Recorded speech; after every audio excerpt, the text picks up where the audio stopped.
Hey guys, welcome to the channel Dit Commando. My name's Ryan and I'm a former Royal Marine from the United Kingdom, and today we're going to be reacting to why you won't survive Navy SEAL training.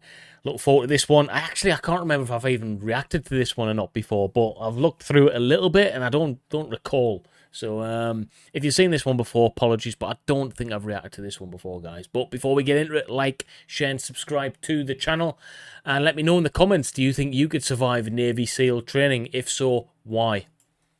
In a remote corner of the world, 12 dark figures plummet through the nighttime sky, opening their parachutes just 2,000 feet above the ground so as not to give themselves away to the terrorist group below. Thousands of miles away, a cruel dictator sends his forces to crush rebels fighting to create a democratic government. A single laser beam, invisible to the naked eye, paints the lead tank, and moments later a barrage of Hellfire missiles devastate the entire formation. In the South China Sea, one nation's bullying has alarmed its smaller neighbors, and 100 feet below the waves, a diver delicately cuts into a communications cable and inserts a remote tap, giving U.S. forces access to classified intelligence. These men are all members of one of the most elite group of special forces in the world, and today you're gonna find out if you've got what it takes to join their ranks. Could you survive Navy SEAL training? Special Operations Forces have existed in virtually every military. While not formally recognized as an actual military unit after World War II, Special Operations Forces have historically been tasked with missions too risky or delicate for normal troops to conduct.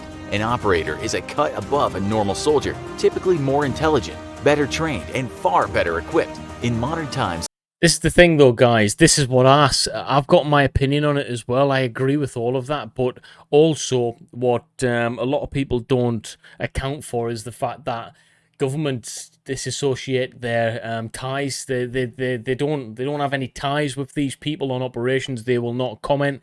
They will not accept any responsibility whatsoever. So what it does is it allows you to have specially trained troops behind enemy lines who the government don't have to be accountable for. Does that make sense? That never gets mentioned, okay? It never gets mentioned ever. But that's pretty much what it is. You've got an unaccountable war machine behind enemy lines, and yeah, that's as simple as that. Special Forces are asked to take on a variety of missions, and some are sent on operations so risky yet so vital for national security that they are forbidden from wearing any rank or insignia or from carrying any personal identification. If caught, they will not be rescued by their government, who use their shadowy status to gain plausible denial. That's exactly the reason why, guys, okay? So you are screwed. You have to be a higher trained soldier for that reason alone, because if you're in the shit, you've got to get yourself out of it. There's no one coming to help you.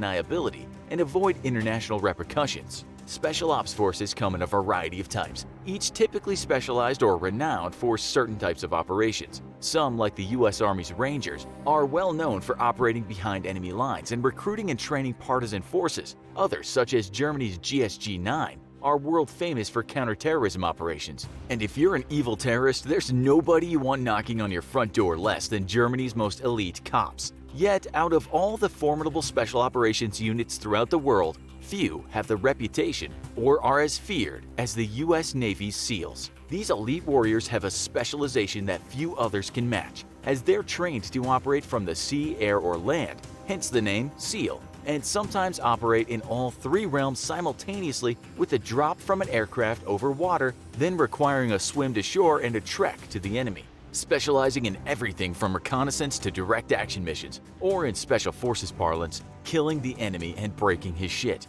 Navy SEALs have seen action all around the world, and few soldiers, present or past, are as skilled as these elite operators. But yeah, it has to be said, guys, the Navy SEALs are formidable.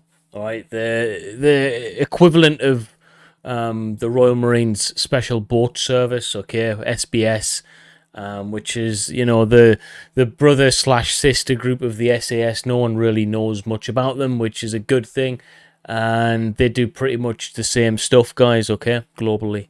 what is their training like, and do you really have what it takes to join the ranks of the SEALs? SEALs operate in the most dangerous and remote parts of the world, and thus their training program is meant to produce sailors who can handle any sort of situation without panicking. Unique amongst the other special operations units of the US military, SEALs on average lose more personnel in training than they do in actual combat, although the classified nature of some of their engagements might be keeping accurate combat casualties out of the public eye. Blacking out Well, it's not a might be, it is, all right? They're not going to let you know publicly how many SEALs have been lost in active duty and war, due to the nature of them not wanting you to know where they're at, okay, and how they're engaged in that war, or what method they were killed by. They're just not going to release that information, guys, at all. underwater or suffering heat strokes are common, and drowning leads the way in SEAL training fatalities. Hardly surprising given the fact that SEALs must be expert swimmers. Injuries in SEAL training are commonplace and expected by the instructors, who always have medical personnel on standby. SEAL training is widely regarded as the most difficult in the world, and takes over 30 months for a candidate to complete his training and be ready for his first real deployment. During that time, they will go through various evolutions or events in the training schedule, with each one designed to push candidates past their physical and mental limits. Of all who enter training to become a SEAL, only 1% will ever complete their training, the rest either quitting or being forced out due to injury. In fact, instructors constantly encourage trainees to quit, known as ringing the bell, for the iconic silver bell that can be rung. Yeah, we had a bell in the Marines as well. In the Royal Marines, there was a bell. I remember it was placed in Hunter Company, where recruits would go if they got injured. Now, I think it's changed now, where they ring the bell if they've been in Hunter Company, been injured, and getting back into a troop and completed training. They then go and ring the bell. I might be wrong on that. I don't know, because I was never in Hunter Company. I managed to pass through training first time unscathed, with no injuries at all. In some events to indicate that you finally quit. Becoming a SEAL is a completely voluntary process, and anyone can volunteer as long as they qualify. In order to qualify, you must be an active duty member of the US Navy, be male, be 28 or younger, have at least 40/20 vision in one eye and 70/20 in the other, although corrective surgery is possible. You must also be a US citizen, pass the Armored Service Vocational Aptitude Battery, and pass an initial physical examination that includes swimming 500 yards in 12.5 minutes or less, rest for 10 minutes, then do 42 push-ups in under 2 minutes, rest for 2 minutes, do 50 sit-ups in under 2 minutes, rest again for 2 minutes, do 6 pull-ups, rest for 10 minutes, and then run 1.5 miles in boots and long pants in less. Right, so that initial physical examination is actually, not to be a killjoy here, but I'm just going to speak some truths, is actually easier than the Royal Marines, okay? The Royal Marines one is harder than that, all right? Less than 11.5 minutes. If you qualify, then you're accepted into SEAL training, which starts with basic underwater demolition SEAL, or BUDS training, which itself... This is the bit that gets rid of most people, BUDS training. Yeah, I think this is designed to shock of capture, get rid of those who just haven't got the mentality, who haven't got the guts. And we've heard all the horror stories from BUDS training. They've got to be true, because that many people failed this initial phase. It's crazy, guys. Is divided up into 4 phases: indoctrination, basic conditioning, scuba training, and land warfare training. BUDS will last for 7 of the most grueling months of your life, though it starts out with the 5-week indoctrination course, where you learn what's expected of you as a SEAL and their ways. It also gives you a chance to prepare for the grueling challenges ahead of you. After the luxury that is indoctrination is over, 8 weeks of basic conditioning begin, and this is where you'll be pushed to your physical limits and most dropouts happen. Each day you'll engage in running, swimming for 1 to 2 miles in the open ocean, calisthenics, and learning how to operate small rafts. Each of these events are timed, and your scores must improve continuously or you will be discharged. One of the most important and dangerous aspects of basic conditioning is known as drown-proofing, during which you'll learn how to swim with both your hands and feet bound together. To pass this evolution, you must complete a course where you bob for 5 minutes, float for 5 minutes, swim 100 meters, bob for 2 minutes, do some forward and backward flips, swim to the bottom of the pool and retrieve an object with your teeth, and return to the surface and bob for 5 more minutes. Right, this is the bit that I think sorts people out. It sounds easy because it's written on there, but that's not easy, guys, all right? We're proficient at swimming in the Royal Marines, and I can tell you now that that's tough. It's going to test your mental capacity for the water.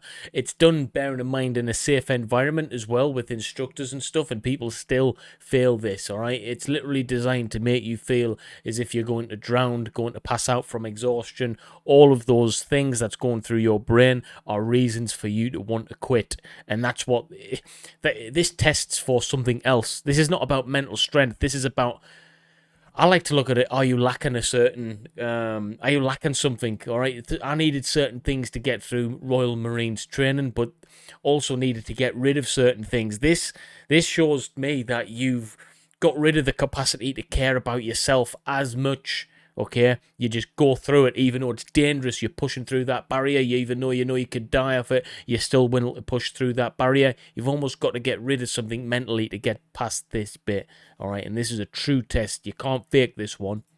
Yet another evolution meant to condition you mentally is known as surf torture, or cold water conditioning.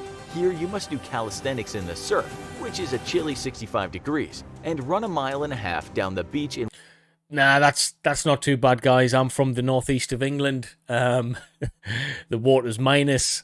Yeah, that's lovely. That's a luxury. All right, I've been to the areas where Buds takes place, and the water there is lovely, guys. All right, I'd quite happily take part in temperatures as such. That's in fact, it would be nice when you're sweating and you're hot and everything. That would cool you down. So no, that's not horrible. That's not hard at all, guys. In wet clothes and boots. Then you're ordered to hop back down into the surf and do it all over again. If you've made it this far, congratulations, because before you leave this phase of training, you'll have to go through the infamous Hell Week. This is an evolution where you'll train non-stop for 5 days and 5 nights, with a grand total of 4 hours of sleep. You'll begin at sundown on Sunday and end the week at sundown the next Friday, and during that time, you'll train non-stop. You'll spend Hell Week carrying your inflatable rubber Zodiac raft over your head as you run from event to event, taking part in timed exercises, crawling through mud flats that are freezing cold, and diving into the chilly ocean for swims. You may not get much sleep, but you'll at least get 4 hot meals a day, a luxury when for most of your training you've been eating cold MREs. The hot food is meant to be a psychological boost and comfort, as you'll be freezing solid the entire time. This may seem excessive, but the extreme training is critical, as on a mission, you and your team's lives may depend on ignoring sub-zero temperatures and your discomfort. SEALs don't just need tough candidates though, they need intelligent ones. Throughout Hell Week, you'll be expected to listen very closely to orders, as once more in combat, hearing an order properly, no matter how mentally and physically exhausted you may be, will be critical. For those It is, guys. Mission success relies on your ability to disseminate the information that you are receiving and utilize that information operationally, tactically on the ground, okay? It doesn't matter how tired you are, how fatigued you are, if you're carrying injuries or anything. You've got to be able to be a good part of the team, all right, and just operate effectively. If you can't operate effectively, if you're that type of person that decides to whinge when you're tired, that decides to complain because the foot's hurting or something like that, when you got a job to do in the military, especially the SEALs, all right, you're not worthy of your place in the team if you're that guy. You've got to be able to take that information in and relay it back or utilize that information. those trainees paying attention, it might even lead to a reward. For instance, an instructor may leave out part of an order to see who's actually listening. If conducting exercises with a 300-pound log, the instructor may purposefully leave out mention of the log from one of the orders, and a sharp-eared trainee will catch this and be rewarded with his team doing the task without the added burden.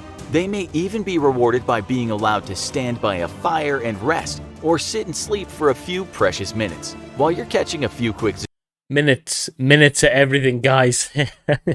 When you're that tired, trust me, you'll fall asleep on the ground, man. Yeah, honestly, you just don't know until you've been there, trust me. These other teams who weren't paying attention will be lugging their heavy log around with them, only to discover at the end, much to their dismay, that doing so was completely unnecessary. If you've made it past the conditioning phase, now you're going to enter your scuba training. For 8 weeks, you'll train in a variety of scuba devices, many of them classified, and train in operations such as deploying from a submarine or conducting an airborne insertion into the ocean.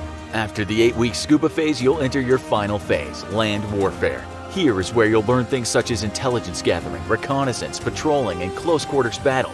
You'll learn how to execute assaults into enemy-held structures, and how to use edged weapons such as knives to defend yourself. You'll also learn how to react to and neutralize enemy snipers, and learn how to operate any vehicle while executing high-speed and evasive driving techniques. You'll be trained in small unit tactics and how to handle explosives, how to infiltrate enemy lines, snatch and grab techniques, and proper handling of prisoners and high-value friendly VIPs. You'll also learn how to survive in any environment and provide medical treatment if needed. Wow. If you've made it this far, then congratulations, the hard part is mostly over. From here, you'll head over to Fort Benning, Georgia for Army Airborne School, where you'll learn how to parachute from an airplane. After 3 weeks of airborne school, you'll then head to SEAL Qualification Training, your final phase of training. Here you'll undergo 15 weeks of additional training, which will improve basic skills and teach you new tactics and techniques required for your assignment to an active SEAL platoon.